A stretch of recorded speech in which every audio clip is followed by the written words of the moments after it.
श्री गणेशाय नमः। ओम नमो भगवती वासुदेवाय। श्रीमद्भागवते महापुराणे तृतीय स्कंदे एकादशो अध्यायः। मनवंतरादि काल विभाग का वर्णन। श्री मैत्रेय जी कहते हैं, विदुर जी, पृथ्वी आदि कार्य वर्ग का जो सूक्ष्मतम अंश है, जिसका और विभाग नहीं हो सकता तथा जो कार्य रूप को प्राप्त नहीं हुआ है और जिसका अन्य परमाणुओं के साथ संयोग भी नहीं हुआ है, उसे परमाणु कहते हैं। इन अनेक परमाणुओं के परस्पर मिलने से ही मनुष्यों को भ्रमवश उनके समुदाय रूप एक अवयव की प्रतीति होती है। यह परमाणु, जिसका सूक्ष्मतम अंश है, अपने सामान्य स्वरूप में स्थित उस पृथ्वी आदि कार्यों की एकता, जैसे समुदाय अथवा समग्र रूप का नाम परम महान है। इस समय उसमें न तो प्रलय आदि अवस्था भेद की स्फूर्ति होती है, न नवीन प्राचीन आदि काल का भेद ज्ञान होता है, और न घट पटादि वस्तु भेद की ही कल्पना होती है। साधु श्रेष्ठ, इस प्रकार यह वस्तु के सूक्ष्मतम और महत्तम स्वरूप का विचार हुआ। इसी के सादृश्य से परमाणु आदि अवस्थाओं में व्याप्त होकर व्यक्त पदार्थों को भोगने वाले सृष्टि आदि में समर्थ अव्यक्त स्वरूप भगवान काल की भी सूक्ष्मता और स्थूलता का अनुमान किया जा सकता है। जो काल प्रपंच की परमाणु जैसी सूक्ष्म अवस्था में व्याप्त रहता है, वह अत्यंत सूक्ष्म है, और जो सृष्टि से लेकर प्रलय पर्यंत उसकी सभी अवस्थाओं का भोग करता है, वह परम महान है।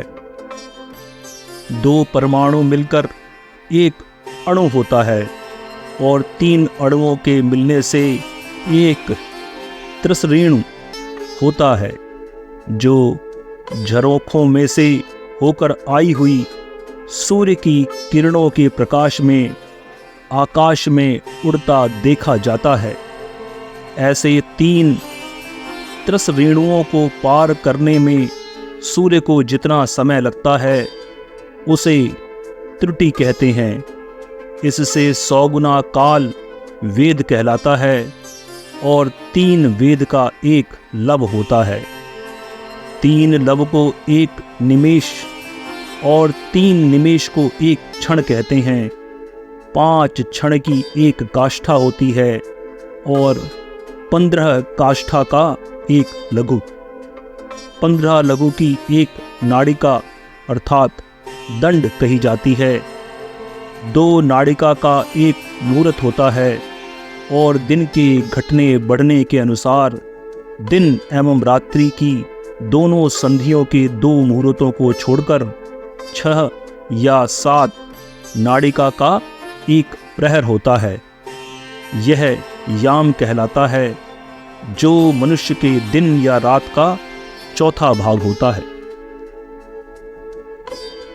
6 पल तांबे का एक ऐसा बर्तन बनाया जाए, जिसमें एक प्रस्थ जल आ सके, और 4 माशे सोने की 4 अंगुल लंबी सलाई बनवाकर उसके द्वारा उस बर्तन के पेंदे में छेद करके उसे जल में छोड़ दिया जाए। जितने समय में एक प्रस्थ जल उस बर्तन में भर जाए, वह बर्तन जल में डूब जाए, उतने समय को एक नाड़िका कहते हैं। विदुर जी, 4-4 पहर के मनुष्य के दिन और रात होते हैं, और 15 दिन रात का एक पक्ष होता है, जो शुक्ल और कृष्ण भेद से 2 प्रकार का माना गया है। इन दोनों पक्षों को मिलाकर एक मास होता है, जो पितरों का एक दिन रात है, 2 मास का एक ऋतु और 6 मास का एक अयन होता है। अयन दक्षिणायन और उत्तरायण भेद से 2 प्रकार का है।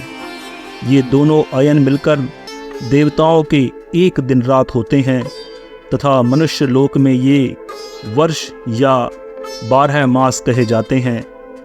ऐसे 100 वर्ष की मनुष्य की परम आयु बतलाई गई है।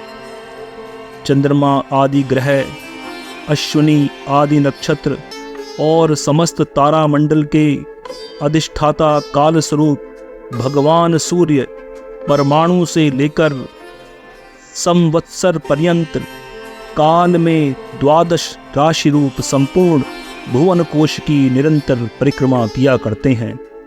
सूर्य, बृहस्पति, सवन, चंद्रमा और नक्षत्र संबंधी महीनों के भेद से यह वर्ष ही संवत्सर, परिवत्सर, इड़ावत्सर, अनुवत्सर और वत्सर कहा जाता है। विदुर जी, इन 5 प्रकार के वर्षों की प्रवृत्ति करने वाले भगवान सूर्य की तुम उपहार आदि समर्पित करके पूजा करो। ये सूर्यदेव पंचभूतों में से तेज स्वरूप हैं और अपनी काल शक्ति से बीजादि पदार्थों की अंकुर उत्पन्न करने की शक्ति को अनेक प्रकार से कार्योन्मुख करते हैं।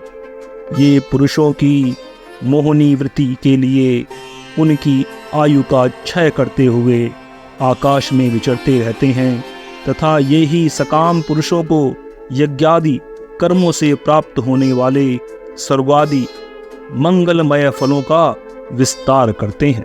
विदुर जी ने कहा, मुनिवर, आपने देवता, पितर और मनुष्यों की परमायु का वर्णन तो किया। अब जो सनकादि ज्ञानी मुनिजन त्रिलोकी से बाहर कल्प से भी अधिक काल तक रहने वाले हैं, उनकी भी आयु का वर्णन कीजिए। आप भगवान काल की गति भली भांति जानते हैं, क्योंकि ज्ञानी लोग अपनी योग सिद्ध दिव्य दृष्टि से सारे संसार को देख लेते हैं। मैत्रेय जी ने कहा, विदुर जी, सत्ययुग, त्रेता, द्वापर और कली, ये 4 युग अपनी संध्या और संध्यांशों के सहित देवताओं के 12 सहस्र वर्ष तक रहते हैं, ऐसा बतलाया गया है। इन सत्यादि 4 युगों में क्रमशः 4, 3, 2 और 1 सहस्र दिव्य वर्ष होते हैं और प्रत्येक में जितने सहस्र वर्ष होते हैं उससे दुगने 100 वर्ष उनकी संध्या और संध्यांशों में होते हैं। युग की आदि में संध्या होती है और अंत में संध्यांश। इनकी वर्ष गणना सैकड़ों की संख्या में बतलाई गई है। इनके बीच का जो काल होता है उसी को कालवेत्ताओं ने युग कहा है। प्रत्येक युग में एक एक विशेष धर्म का विधान पाया जाता है। सत्य युग के मनुष्यों में धर्म अपने 4 चरणों में रहता है। फिर अन्य युगों में अधर्म की वृद्धि होने से उनका एक एक चरण क्षीण होता रहता है। प्यारे विदुर जी, त्रिलोकी से बाहर महरलोक से ब्रह्मलोक पर्यंत यहाँ की 1 सहस्र चतुर्युगी का एक दिन होता है और इतनी ही बड़ी रात्रि होती है जिसमें जगतकर्ता ब्रह्मा जी शयन करते हैं। उस रात्रि का अंत होने पर इस लोक का कल्प आरंभ होता है। उसका क्रम जब तक ब्रह्मा जी का दिन रहता है तब तक चलता रहता है। उस एक कल्प में 14 मनु हो जाते हैं। प्रत्येक मनु 71 चतुर्युगी से कुछ अधिक काल तक अपना अधिकार भोगता है। प्रत्येक मनवंतर में भिन्न भिन्न मनुवंशी राजा लोग, सप्तऋषि, देवगण, इंद्र और उनके अनुयायी गंधर्वादि साथ साथ ही अपना अधिकार भोगते हैं। यह ब्रह्मा जी की प्रतिदिन की सृष्टि है जिसमें तीनों लोकों की रचना होती है।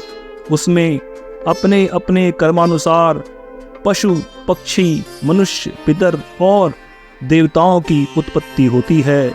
इन मनवंतरों में भगवान सत्व गुण का आश्रय ले अपनी मनु आदि मूर्तियों के द्वारा पौरुष प्रकट करते हुए इस विश्व का पालन करते हैं। काल क्रम से जब ब्रह्मा जी का दिन बीत जाता है तब वे तमोगुण के संपर्क को स्वीकार कर अपनी सृष्टि रचना रूप पौरुष को स्थगित करके निश्चेष्ट भाव से स्थित हो जाते हैं। उस समय सारा विश्व उन्हीं में लीन हो जाता है। जब सूर्य और चंद्रमादि से रहित वह प्रलय रात्रि आती है तब वे भुव भुव स्वः तीनों लोक उन्हीं ब्रह्मा जी के शरीर में छिप जाते हैं। उस अवसर पर तीनों लोक शेष जी के मुख से निकली हुई अग्नि रूप भगवान की शक्ति से जलने लगते हैं। इसलिए उसके ताप से व्याकुल होकर भृगु आदि मुनीश्वर गण महरलोक से जनलोक को चले जाते हैं। इतने में ही सातों समुद्र प्रलय काल के प्रचंड पवन से उमड़कर अपनी उछलती हुई उत्ताल तरंगों से त्रिलोकी को डुबो देते हैं। तब उस जल के भीतर भगवान शेषशायी योग निद्रा से नेत्र मूंद कर शयन करते हैं। उस समय जनलोक निवासी मुनिगण उनकी स्तुति किया करते हैं।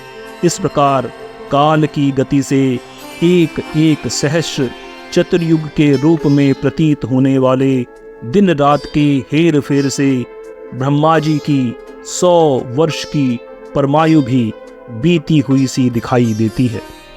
ब्रह्मा जी की आयु के आगे भाग को परार्ध कहते हैं। अब तक पहला परार्ध तो बीत चुका है, दूसरा चल रहा है। पूर्व परार्ध के आरंभ में ब्रह्म नामक महान कल्प हुआ था। उसी में ब्रह्मा जी की उत्पत्ति हुई थी। पंडित जन इसे शब्द ब्रह्म कहते हैं। उसी परार्ध के अंत में जो कल्प हुआ था उसे पाद्य कल्प कहते हैं। इसमें भगवान के नाभि सरोवर से सर्वलोकमय कमल प्रकट हुआ था। विदुर जी, इस समय जो कल्प चल रहा है वह दूसरे परार्ध का आरंभक बतलाया जाता है।